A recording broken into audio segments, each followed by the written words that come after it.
Donc l'amour est un état d'esprit qui va être extrêmement bénéfique à la fois pour celui qui le produit et pour l'entourage de la personne qui aura un tel état d'esprit. Effectivement, dans notre société, on a plutôt tendance à axer en fait notre énergie vers des objets d'attachement. Et il faudrait aussi peut-être rappeler ce que c'est que l'attachement, c'est le fait de vouloir posséder des choses, de ne pas être séparé de biens ou de personnes. Mais par rapport à cela, si nous pouvions développer de l'amour, c'est-à-dire vouloir rendre l'autre heureux, s'occuper que l'autre reste en bonne santé, ait une longue vie, se préoccuper de ce qu'il aurait à manger, de son logement, etc. Donc eh bien, un tel état d'esprit va être évidemment bénéfique aux êtres. Cela va nous aider aussi dans nos relations, si nous avons des amis. Eh bien, si nous avons de l'amour pour eux, même s'il pourrait survenir des petits problèmes, cela va affaiblir en fait les problèmes qui pourraient se présenter.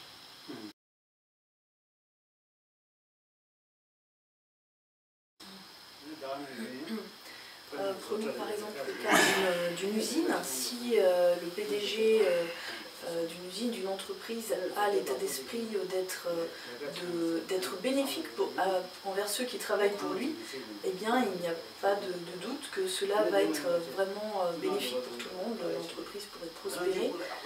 En revanche, on peut trouver dans nos pays la pensée il faut que j'arrive, que je sois le meilleur, que je sois au-dessus des autres. Et en fait, cela va créer énormément d'obstacles. Si on pouvait changer notre mode de pensée et nous occuper d'être utile aux autres, de ceux qui travaillent pour nous, eh bien cela amènerait l'harmonie. Et c'est pareil au niveau des pays. Et il ne s'agit pas là de bouddhisme, la même chose est valable pour toutes les religions. Il s'agit simplement d'avoir la pensée d'être bénéfique à l'autre.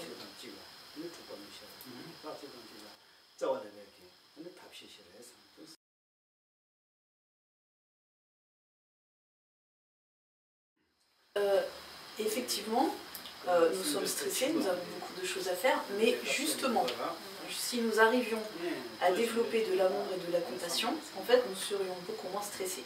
Parce que si nous arrivons dans notre environnement de travail avec cet état d'esprit très stressé, en ne pensant qu'à soi, à ses problèmes, eh bien, cela ne va pas aider. Mais si nous arrivons justement à développer vis-à-vis des autres de l'amour et de la compassion, en fait, rien que le fait de rencontrer nos collègues, par exemple, de travailler avec eux, de rencontrer des personnes dans la rue, dans la vie de tous les jours, cela, puisque nous ressentirons à leur égard de l'affection, cela va déjà rendre notre quotidien beaucoup plus doux.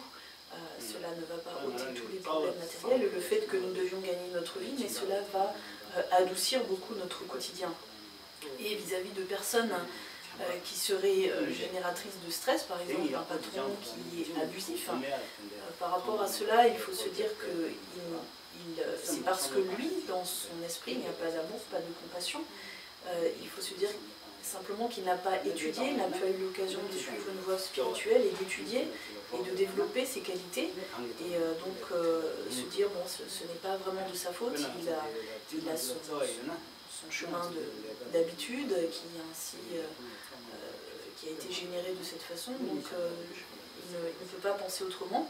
Mais vis-à-vis de lui, si on arrivait quand même à la patience, ou de l'amour, de la compassion, cela amoindrirait les problèmes qui pourraient survenir, parce que si sinon nous sommes sur la défensive et nous éprouvons beaucoup de colère, dès qu'il y a une remarque, un reproche de sa part, dès qu'il se passe une petite chose, et bien cela va être l'escalade et la colère immédiatement, cela va prendre de grandes proportions. Alors que si au travers de notre pratique de la patience, de l'amour et de la compassion, eh bien nous ne réagissons plus aux conditions négatives que le patron, par exemple,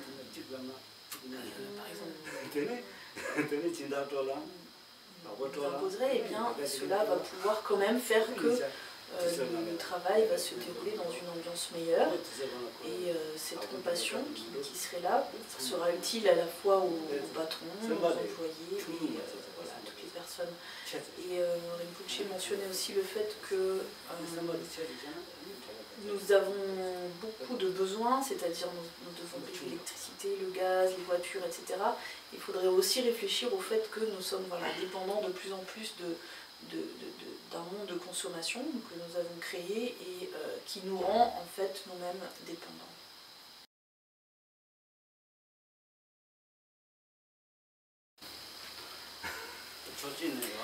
Donc Rinpoche dit que bien sûr il faut penser à ce que comment nous allons gagner notre vie. On ne peut pas simplement rester dans la sphère spirituelle. Donc il y a bien sûr une pensée par rapport à l'avenir à entretenir, mais une fois que les conditions sont réunies, il ne faut pas être obsédé par l'avenir, et peut-être que ce qui nous donne tous ces soucis, c'est que soit nous avons trop d'ambition, nous avons décidé qu'il fallait absolument que nous atteignions cet objectif, et puis ensuite cet objectif, et en fait, peut-être que cela n'est pas possible, ou alors nous avons décidé qu'il nous faudrait absolument obtenir telle chose, et que si nous ne l'obtenons pas, eh bien cela ne conviendrait pas. Donc peut-être que nous voulons trop, et aussi que nous avons décidé que nous voulions absolument une chose. Donc il y a ce problème d'ambition, de vouloir plus, de vouloir trop, et d'avoir décidé que cette chose était indispensable.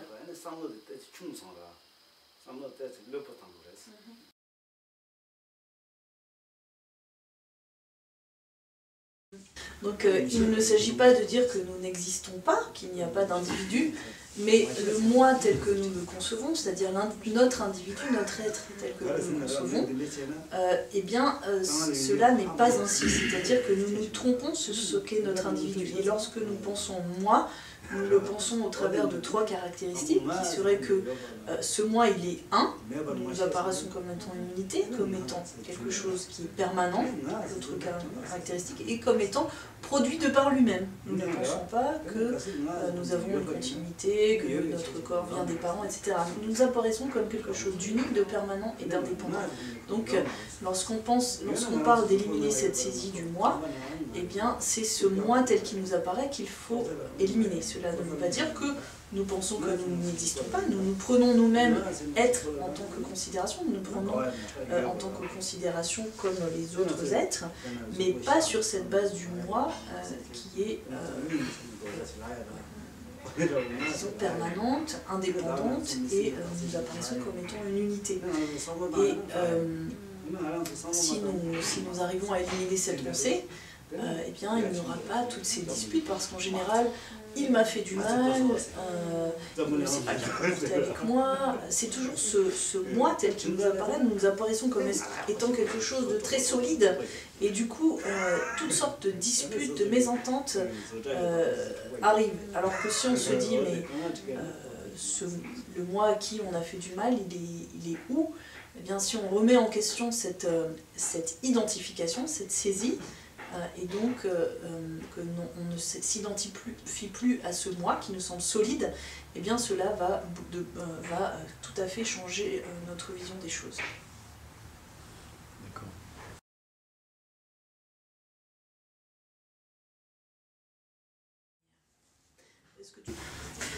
Donc effectivement, Rinpoche reprend le thème de ce qu'on appelle la loi de causalité. C'est-à-dire que même si nous pensons que nos activités, nos actions n'ont pas de conséquences, par exemple, nous nous garons à une place de parking sans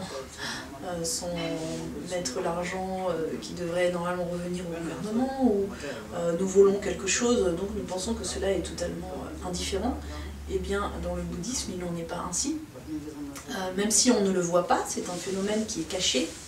Eh bien, nos activités, nos actions du corps, de la parole et de l'esprit laissent des empreintes, et cela explique que, peut-être pas immédiatement, mais par la suite, nous avons les conséquences de ces actes. Et ensuite, effectivement, nous pensons, mais ce travail n'aboutit pas, j'ai mis énormément d'efforts pour obtenir cela, et cela ne se fait pas, je n'obtiens pas ces résultats que j'espère, ou voilà, me vole ceci, cela. Et bien en fait, c'est là les résultats qui se produisent par rapport aux actions antérieures.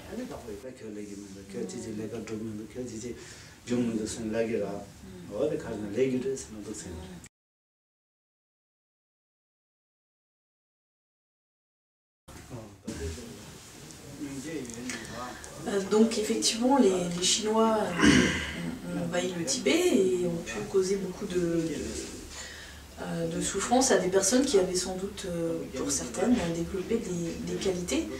C'est donc que les Chinois, de leur côté, n'ont pas développé en tout cas ces qualités d'amour et de compassion, mais donc dans le bouddhisme, on peut l'expliquer aussi du fait du karma. Peut-être que des personnes qui sont au Tibet, qui étaient au Tibet au moment de l'invasion chinoise et par la suite ont peut-être accumulé des causes qui font que maintenant elles ont à subir ce résultat. On peut penser notamment à la situation du Tibet, peut-être qu'auparavant il n'y avait pas tant d'égalité que cela entre... il y avait peut-être certaines personnes qui avaient beaucoup dans la noblesse, d'autres qui avaient très peu et qui devaient travailler pour la noblesse. Donc peut-être qu'il y a eu des facteurs d'inégalité qui ont pu être à la source d'expérimentations difficiles dans des vies suivantes, où on peut penser aussi que certains ont pu être en guerre contre la Chine auparavant et que maintenant eh bien, ils se retrouvent en état d'oppression alors qu'ils avaient peut-être été en état de celui qui oppresse l'autre pays. Donc on peut effectivement l'expliquer de cette manière.